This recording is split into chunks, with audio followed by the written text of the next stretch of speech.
ಹಾಸ್ಯಮಣಿ ಭಾಗ 5 ನಿಮ್ಮೆಲ್ಲರ ನೆಚ್ಚಿನ ಕಥೆ ಇದು. ಸೊ ಹಾಗಾಗಿ ಹಿಂದಿನ ಭಾಗಗಳನ್ನ ಯಾರೆಲ್ಲ ನೋಡ್ಕೊಂಡು ಬಂದಿಲ್ಲ ದಯವಿಟ್ಟು ನೋಡ್ಕೊಂಡು ಬನ್ನಿ. ಅನನ್ಯಾಳ ಕೋಪವನ್ನು ಆರ್ಯನ್ ಚೆನ್ನಾಗಿ ಅರ್ಥ ಮಾಡ್ಕೊಂಡಿರ್ತಾನೆ. ನಿನ್ನೆ ರಾತ್ರಿ ತಾನು ಆಡಿದ ಕಟು ಮಾತುಗಳ ಪರಿಣಾಮ ಏನೆಂಬುದು ಅವನಿಗೆ ತಿಳಿದಿತ್ತು. ಆದರೆ ಈ ಕ್ಷಣದಲ್ಲಿ ಅವಳನ್ನು ಹೇಗೆ ಸಮಾಧಾನ ಪಡಿಸಬೇಕೆಂದು ಅವನಿಗೆ ತೋಚ್ತಾ ಇರಲಿಲ್ಲ. ಆಗ ಸಾವಿತ್ರಮ್ಮ, ಅನನ್ಯ, ನೀನು ನಮ್ಮ ಜೊತೆ ಮನೆಗೆ ಬಂದರೆ ಚೆನ್ನಾಗಿರ್ತಿತ್ತು. ನಾನು ನಿನ್ನನ್ನು ಚೆನ್ನಾಗಿ ನೋಡಿಕೊಳ್ಳಬಲ್ಲೆ. ಕೈಗೆ ಪ್ಲಾಸ್ಟರ್ ಇರುವುದರಿಂದ ನಿನಗೆ ಸಹಾಯದ ಅಗತ್ಯವಿದೆ. ಸೊ ಬೇರೇನೂ ಇಲ್ಲ ಅಂತ ಹೇಳ್ತಾರೆ.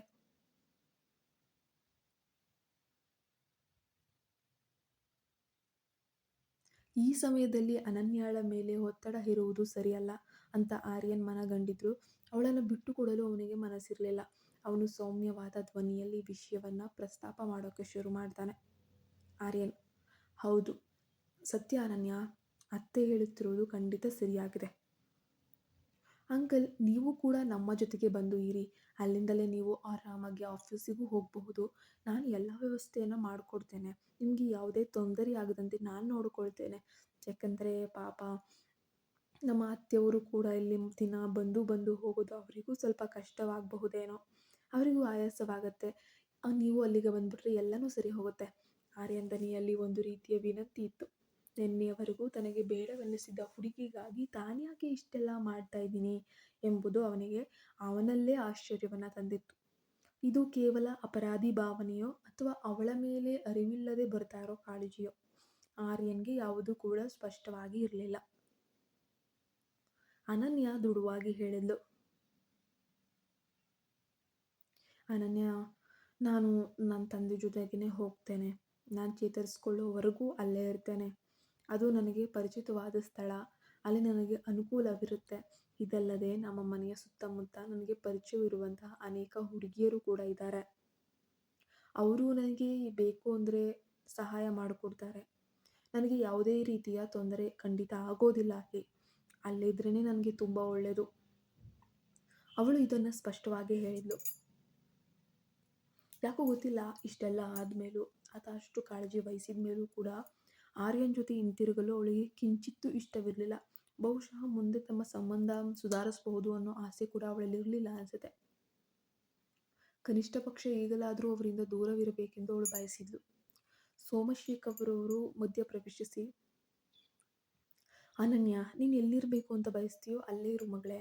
ಆದರೆ ಆರ್ಯನ್ ಮನೆಯಲ್ಲಿದ್ದರೆ ನಿನಗೆ ಹೆಚ್ಚು ಅನುಕೂಲವಿರ್ತದೆ ಅಂತ ನನಗನ್ನಿಸುತ್ತೆ.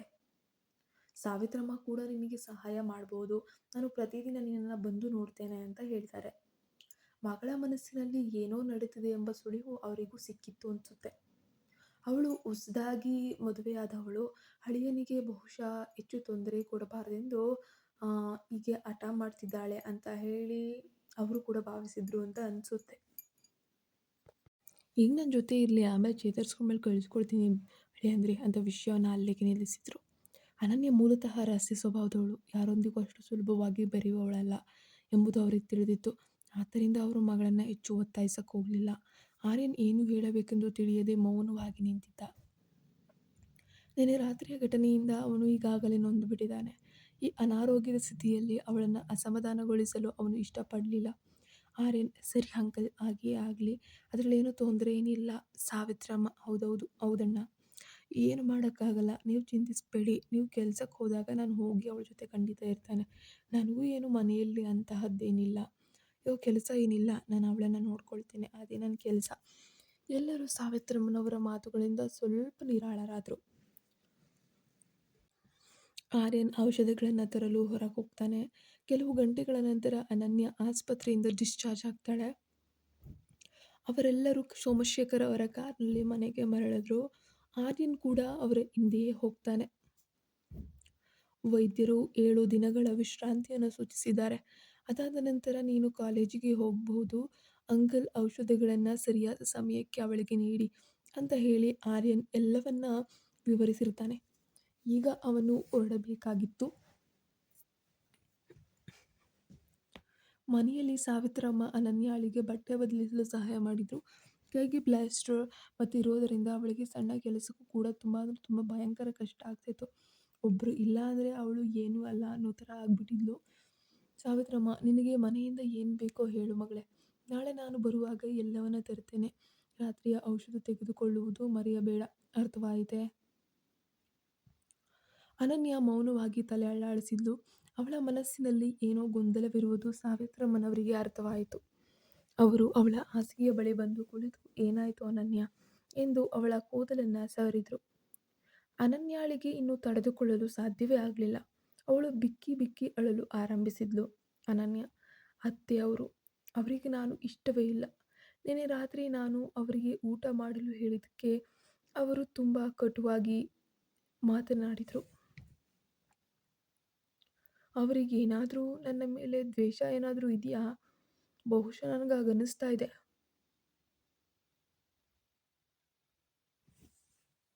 ಸಾವಿತ್ರಮ್ಮ ಲಘುವಾಗಿ ನಕ್ಕು ಹೇಳಿದರು. ಹುಚ್ಚು ಹುಡುಗಿ ನೀನು, ಹಾಗೇನೂ ಆಗಿರಲ್ಲ. ಇವತ್ತು ನಿನ್ನ ಅಪಘಾತದ ಸುದ್ದಿ ಕೇಳಿದ ತಕ್ಷಣ ಆ ಆರ್ಯನ್ ಹುಚ್ಚನಂತೆ ಕಾರು ಓಡಿಸ್ಕೊಂಡು ಬಂದಿದ್ದನ್ನು ನೀನು ನೋಡಬೇಕಿತ್ತು. ನೀವು ಹೊಸದಾಗಿ ಮದುವೆಯಾದವರು, ಒಬ್ಬರನ್ನೊಬ್ಬರು ಅರ್ಥ ಮಾಡ್ಕೊಳ್ಳೋಕ್ಕೆ ತುಂಬ ಸಮಯ ಬೇಕಾಗುತ್ತೆ ಗೊತ್ತಾ. ಕೆಲವೊಮ್ಮೆ ಕೋಪ, ಅಹಂಕಾರ ಎಲ್ಲವೂ ಇರ್ತದೆ, ಆದರೆ ತಾಳ್ಮೆ ಇರಲಿ. ಇವತ್ತೇನಾದರೂ ನಿಮ್ಮ ತಾಯಿ ಬದುಕಿದ್ದಿದ್ರೆ ಅವ್ರು ಖಂಡಿತ ನಿನಗೆ ಇದೇ ರೀತಿಯ ಮಾತುಗಳನ್ನು ಹೇಳ್ತಿದ್ರು. ಸ್ವಲ್ಪ ಸಮಯವನ್ನು ಕೊಡು, ಎಲ್ಲವೂ ಸರಿ ಆಗ್ತದೆ. ಅನನ್ಯ ಮೌನವಾಗಿ ಕೇಳ್ತಿದ್ಲು. ಅವರ ವರ್ತನೆ ನನಗೆ ಸರಿಯಾಗಿ ಅರ್ಥವಾಗುವವರೆಗೂ ನಾನು ಮತ್ತೆ ಆ ಮನೆಗೆ ಹೋಗುವುದಿಲ್ಲ ಎಂದು ದೃಢವಾಗಿ ಹೇಳಿದ್ಲು. ಸಾವಿತ್ರಮ್ಮ ಅವಳಿಗೆ ಸಮಾಧಾನ ಹೇಳಿ ಅಲ್ಲಿಂದ ಹೊರಟರು. ಅಷ್ಟರಲ್ಲಿ ಆರ್ಯನ್ನು ಅನನ್ಯಾಳ ಕೋಣೆಗೆ ಪ್ರವೇಶಿಸ್ತಾನೆ.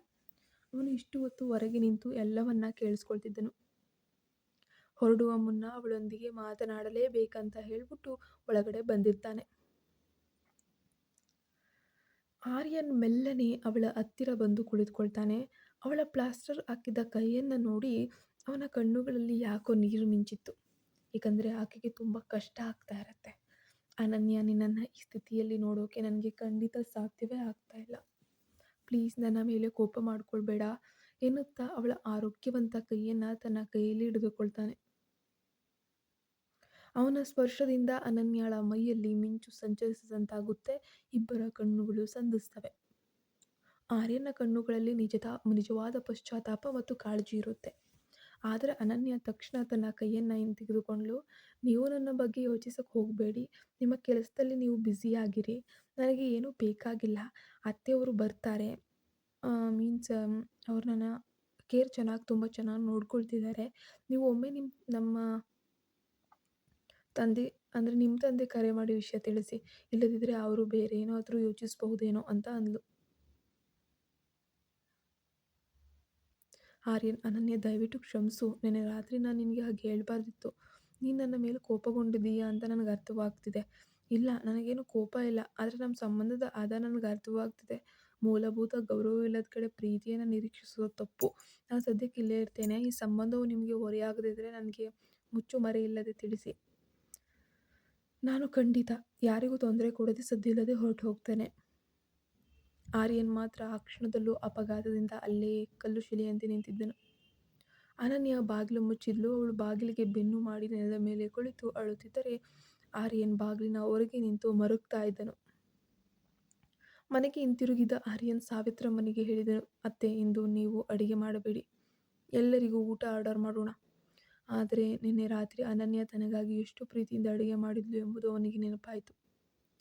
ಬೇಡ ಅತ್ತೆ, ನಿನ್ನೆ ಅನನ್ಯ ಮಾಡಿದ ಅಡುಗೆಯನ್ನು ನಾನು ತಿಂತೇನೆ. ಅದನ್ನು ಬಿಸಿ ಮಾಡಿ ಅಂತ ಹೇಳ್ತಾನೆ. ಅವಳು ತನ್ನ ತಾಯಿಯಂತೆ ಅಡುಗೆ ಮಾಡಿದ್ದನ್ನು ನೆನಪಿಸಿಕೊಂಡು ಅವನು ಪ್ರತಿಯೊಂದು ತುತ್ತನ್ನು ತುಂಬ ಭಾವುಕವಾಗಿ ಪ್ರೀತಿಯಿಂದ ತಿಂತಾನೆ. ರಾತ್ರಿ 10 ಗಂಟೆ ಆದರೂ ಆರ್ಯನ್ಗೆ ನಿದ್ದೆ ಬರಲಿಲ್ಲ. ಅನನ್ಯಾಗೆ ಫೋನ್ ಮಾಡಬೇಕೇ ಬೇಡವೇ ಎಂಬ ಗೊಂದಲದಲ್ಲಿ ಕೋಣೆಯ ಸುತ್ತಲೂ ಅಡ್ಡಾಡ್ತಾ ಇದ್ದನು. ಕೊನೆಗೆ ಇರಲಾರದೆ ಅವಳ ನಂಬರ್ಗೆ ಡಯಲ್ ಮಾಡ್ತಾನೆ. 2 ಬಾರಿ ರಿಂಗ್ ಆದರೂ ಕೂಡ ಅವಳು ಫೋನನ್ನು ಎತ್ತಕ್ಕೆ ಹೋಗಲೇ ಇಲ್ಲ. ಕೊನೆಗೆ ಅವನು ಸೋಮಶೇಖರ್ ಅವರಿಗೆ ಕರೆ ಕೂಡ ಮಾಡ್ತಾನೆ. ಆರ್ಯನ್, ಅಂಕಲ್ ಚೆನ್ನಾಗಿದ್ರಾ? ಊಟ ಆಯಿತಾ? ಸೊ ಅನನ್ಯ ಹೇಗಿದ್ದಾಳೆ? ಸೋಮಶೇಖರ್ ನಗುತ್ತಾ, ಅವಳು ಚೆನ್ನಾಗಿದ್ದಾಳಪ್ಪ ಆರ್ಯನ್. ರಾತ್ರಿ ಊಟಕ್ಕೆ ಮೋಮೋಸ್ ಬೇಕೆಂದು ತುಂಬ ಹಠ ಮಾಡಿ ತಿಂದ್ಲು. ಈಗ ತಾನೇ ಔಷಧ ತೆಗೆದುಕೊಂಡು ಆರಾಮವಾಗಿ ಪುಟ್ಟ ಕಂದನಂತೆ ಮಲಗಿದ್ದಾಳೆ. ಹೆಂಡತಿಯ ಬಗ್ಗೆ ವಿಚಾರಿಸುವ ಮಾವನಿಗೆ ಕರೆ ಮಾಡುವುದು ಸರಿಯಾದ ಕ್ರಮವೇ ಅಂತ ಹೇಳಿ ತಮಾಷೆಯನ್ನು ಮಾಡಿದ್ರು. ಏನು ಮಾಡೋಕ್ಕಾಗತ್ತೆ, ಆಕೆ ಫೋನ್ ಎತ್ತಲಿಲ್ಲ ಅಂತ ಇವರಿಗೂ ಹೇಳೋಕ್ಕಾಗಲ್ಲ. ಸೋಮಶೇಖರ್ ಅವರ ಮಾತು ಮುಂದುವರಿಸುತ್ತಾ, ಸಂಜೆಯಷ್ಟೇ ನಿನ್ನ ಕಾಲೇಜಿನ ಅನುಜ್ ಸರ್ ಕೂಡ ಫೋನ್ ಮಾಡಿ ಅನನ್ಯಾಳ ಆರೋಗ್ಯ ವಿಚಾರಿಸಿದ್ರಪ್ಪ. ಅವರ ಜೊತೆ ಸ್ವಲ್ಪ ಹೊತ್ತು ನಗುತ್ತಾ ಮಾತಾಡ್ತಿದ್ಲು ಅಂತ ಹೇಳೇ ಬಿಟ್ರು. ಈ ಮಾತು ಕೇಳಿದ ತಕ್ಷಣ ಆರ್ಯನ್ ಮುಖ ಫುಲ್ಲು ಕಪ್ಪಗಾಯ್ತು. ನನ್ನ ಫೋನ್ ಎತ್ತದವಳು ಆ ಅನುಜ್ ಸರ್ ಜೊತೆ ಮಾತಾಡ್ತಾಳಾ ಅಂತ ಅವನ ಮನಸ್ಸಿನಲ್ಲಿ ಅಸೂಯೆಯ ಕಿಡಿ ಹೊತ್ತುಕೊಂಡ್ಬಿಡ್ತು. ಸೋಮಶೇಖರ್ ಅನನ್ಯಾಳಿಗೆ ಫೋನ್ ಕೊಟ್ರು. ಈ ಅನನ್ಯ, ಆರ್ಯನ್ ಫೋನ್ ಮಾಡಿದ್ದಾರೆ ಮಾತಾಡು ಅಂತ ಅಂದರು. ಅನನ್ಯ ಫೋನ್ ಎತ್ತುತ್ತಾಳೆ. ಆರ್ಯನ್ ಏನು ಹೇಳುವ ಮೊದಲೇ ಅವಳು ಹೇಳ್ತಾಳೆ, ನಾನು ಮತ್ತೆ ಆ ಮನೆಗೆ ಹಿಂತಿರುಗುವುದಿಲ್ಲ. ನಾನು ಗುಣಮುಖವಾಗುವವರೆಗೂ ನಾನು ಇಲ್ಲೇ ಇರ್ತೇನೆ. ನನ್ನನ್ನು ನೀವು ಇಷ್ಟಪಡುವುದಿಲ್ಲ ಎಂದು ನನಗೆ ಖಚಿತವಾಗಿ ತಿಳಿದಿತ್ತು. ಆದರೆ ದ್ವೇಷಿಸುತ್ತೀರಿ ಎಂದು ಈಗ ತಾನೇ ಅರ್ಥವಾಯಿತು. ಗೊತ್ತಿಲ್ಲ. ಅವಳು ಅಳುತ್ತಾ ಫೋನ್ ಇಟ್ಲು. ಆರ್ಯನ್ ಫೋನಿನ ಇನ್ನೊಂದು ಬದಿಯಲ್ಲಿ ಸ್ತಬ್ಧನಾಗಿ ಕುಳಿತಿದ್ದನು. ಒಂದು ಸಣ್ಣ ಕಿಡಿಯಿಂದ ಅವರ ಸಂಸಾರವೆಂಬ ಸುಂದರ ಕನಸು ನುಚ್ಚು ನೂರಾಗಿ ಭಸ್ಮವಾಗ್ತಿತ್ತು. ಆದರೆ ಹಿಂದಿನ ಕಾರಣ ಏನು? ಯಾಕೆ ಈಕೆ ಇಷ್ಟೊಂದು ಆತನನ್ನು ಇಗ್ನೋರ್ ಮಾಡ್ತಿದ್ದಾಳೆ? ನೋಡೋಣ ಮುಂದಿನ ಭಾಗದಲ್ಲಿ. ನಮ್ಮ ಚಾನಲ್ಗೆ ನೀವೇನು ಸಬ್ಸ್ಕ್ರೈಬ್ ಆಗಿಲ್ಲ ಅಂದರೆ ಈ ಕೂಡ ಸಬ್ಸ್ಕ್ರೈಬ್ ಆಗಿ, ಪಕ್ಕದಲ್ಲಿ ಕಾಣೋ ಬೆಲ್ ಐಕಾನ್ನ ಪ್ರೆಸ್ ಮಾಡಿ. ಮೆಂಬರ್ಶಿಪ್ ತೊಗೊಂಡವರಿಗೆ 24 ಅವರ್ಸ್ ಮುಂಚಿತವಾಗಿ